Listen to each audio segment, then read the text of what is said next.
नमस्कार दोस्तों। गौतम बुद्ध की आज की ये कहानी आपकी उस समस्या को हल कर देगी जिसकी वजह से आपने जीवन में ना जाने क्या कुछ खोया है। ये वह समस्या है जिसकी जड़ें इतनी ज्यादा मजबूत हो चुकी हैं कि व्यक्ति को खुद ही पता नहीं चलता कि उसे यह समस्या है। और इस समस्या का नाम है आलस यानी लेजीनेस।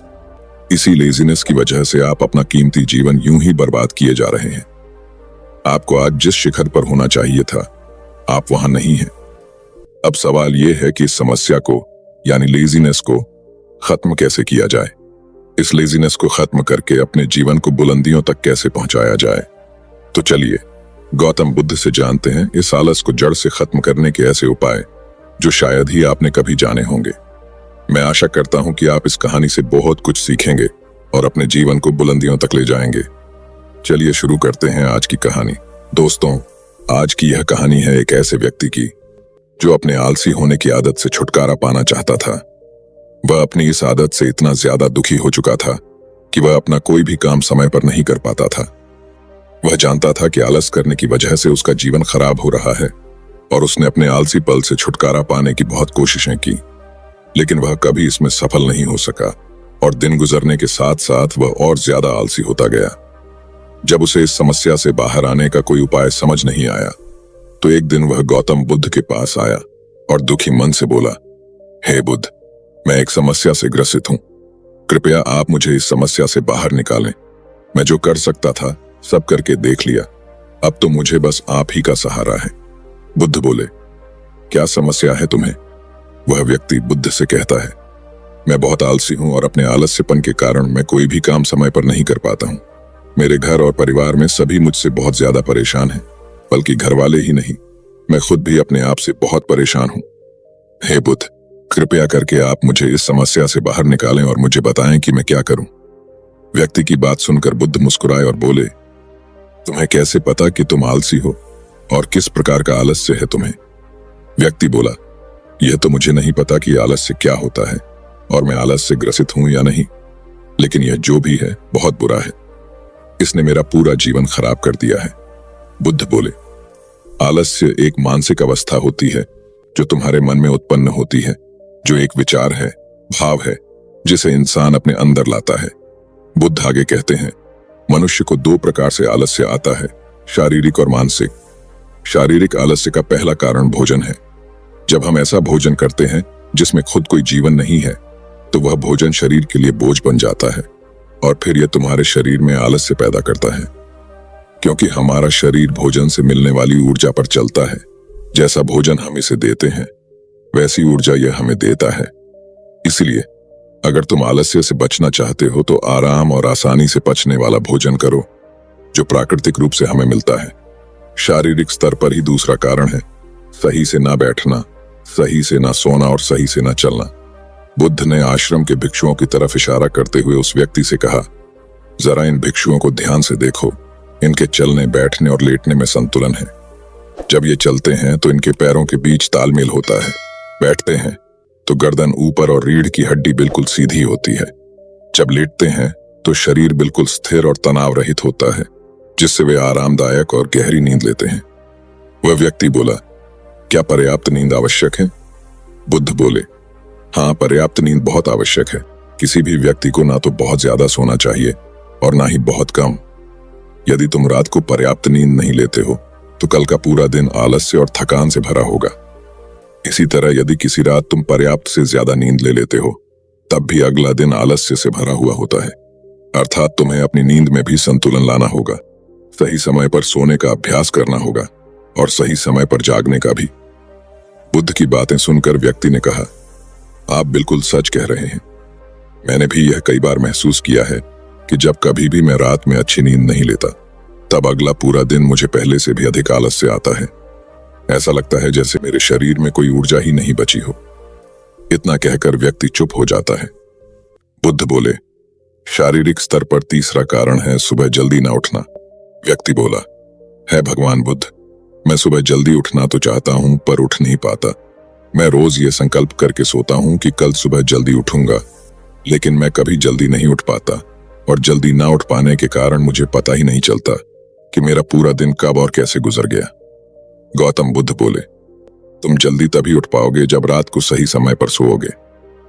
बुद्ध ने फिर आश्रम के भिक्षुओं की तरफ इशारा करते हुए कहा कि देखो, इन आश्रम के भिक्षुओं को इनके रात का सोने का समय निश्चित होता है, तभी यह सब सुबह जल्दी उठते हैं। हर एक भिक्षु का अनुशासन होता है कि वह हर सुबह सूर्य उदय से पहले ही जाग जाते हैं और वही इनके जीवन में संतुलन लाता है। बुद्ध आगे कहते हैं, इंसान अनुशासन को एक बंधन समझता है, लेकिन यह सच नहीं है। अनुशासन हमें बांधता नहीं बल्कि आजाद करता है। यदि तुम आलस्य से छुटकारा पाना चाहते हो तो एक निश्चित दिनचर्या बना लो। व्यक्ति बोला, हे बुद्ध, कृपया करके बताएं कि मैं शुरुआत कहां से करूं और कैसे करूं। चलने से, बैठने से, लेटने से या सुबह जल्दी उठने से शुरुआत करूं?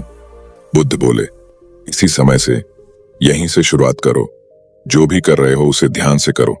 अपने जीवन में संतुलन लाओ, अपनी एक दिनचर्या बनाओ और उसी के मुताबिक कार्य करो। बुद्ध आगे कहते हैं, अब तुम मन के स्तर से आलस्य को समझो। मानसिक आलस्य का पहला कारण होता है खुद पर विश्वास ना करना। जब हम किसी कार्य को करने की कोशिश कई बार कर चुके होते हैं लेकिन फिर भी वह कार्य हमसे नहीं हो पाता, ऐसी परिस्थितियों में हम सोचते हैं कि हम इस कार्य को करने के काबिल नहीं हैं, यह कार्य हमारे बस का नहीं है या यह कार्य हम नहीं कर सकते।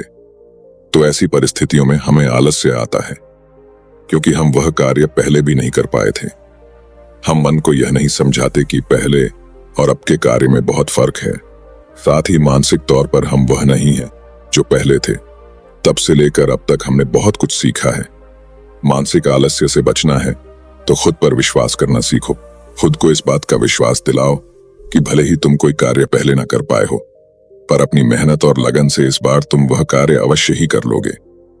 मानसिक स्तर पर दूसरा कारण है आलसी और छोटी सोच वाले व्यक्तियों के साथ रहना। कई बार ऐसा होता है कि तुम आलसी नहीं होते, लेकिन आलस्य से भरे लोगों के साथ रहने से तुम भी वैसे ही हो जाते हो, क्योंकि हमारा मन आराम चाहता है।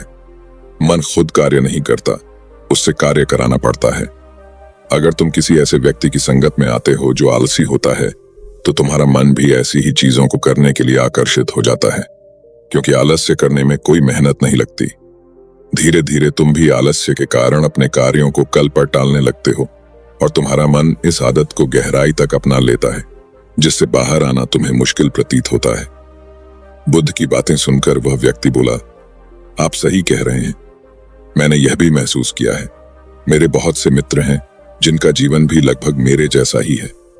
वे भी मेरी तरह हर समय आलस्य से भरे रहते हैं और जब मैं उनके साथ होता हूं तो खुद को और भी ज्यादा आलस्य से भरा पाता हूं। आगे बुद्ध बोले, मानसिक स्तर का तीसरा कारण है काम को टालना।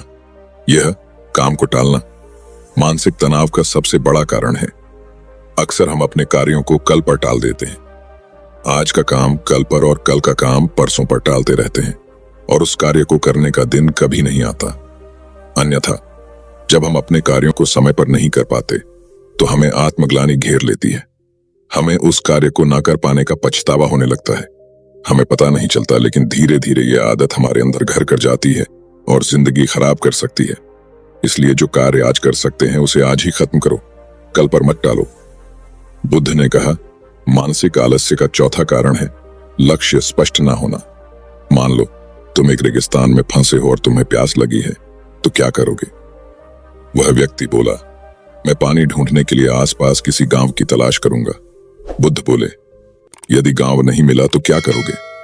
वह व्यक्ति बोला, तो भी मैं पानी ढूंढने का प्रयास करूंगा, क्योंकि मेरे पास और कोई विकल्प ही नहीं है।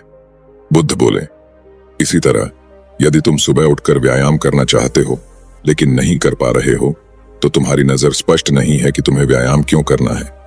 या फिर अगर तुम किसी भी कार्य को करना चाहते हो लेकिन कर नहीं पा रहे हो तो इसका कारण भी तुम्हारे लक्ष्य का स्पष्ट नहीं होना हो सकता है। सबसे पहले ये जानने की कोशिश करो कि तुम्हें कोई भी कार्य क्यों करना है, और जैसे ही तुम्हें क्यों का जवाब मिल जाता है उस कार्य को करने के लिए तुम्हारा नजरिया स्पष्ट हो जाता है और तुम उस कार्य को कर लेते हो। मानसिक आलस्य का पांचवा कारण है किसी कार्य को करने की बड़ी वजह का ना होना। मान लो तुम किसी सुनसान जगह से कीमती गहने लेकर जा रहे हो। रास्ता बहुत लंबा होने के कारण तुम थक जाते हो और कहीं बैठकर आराम करना चाहते हो। ये सोचकर तुम एक पेड़ के नीचे बैठ जाते हो। तुम पेड़ के नीचे आराम कर ही रहे होते हो कि तुम देखते हो सामने से एक डाकू आ रहा है। तो क्या ऐसी परिस्थिति में भी तुम्हारा आलस्य तुम्हें भागने से रोकेगा?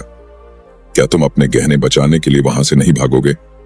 नहीं, तुम्हारा आलस्य तुम्हें सिर्फ उन्हीं कार्यों को करने से रोकता है जिन्हें करने की तुम्हारे पास कोई बड़ी वजह नहीं होती। बुद्ध ने कहा, मेरी बात ध्यान से सुनो। एक बात हमेशा याद रखना, जहां स्पष्टता है और कार्य करने की कोई बड़ी वजह है, वहां आलस्य हो ही नहीं सकता। वह व्यक्ति गौतम बुद्ध से बोला, हे बुद्ध, आज मुझे आलस्य का सारा खेल समझ आ गया। आज से मैं आपके बताए रास्ते पर ही चलूंगा। आज आपने मुझे जो ज्ञान दिया है, मुझे इसके बारे में कुछ मालूम ही नहीं था। आपने कितनी सहजता से मेरी इस समस्या का समाधान कर दिया। धन्यवाद तथागत।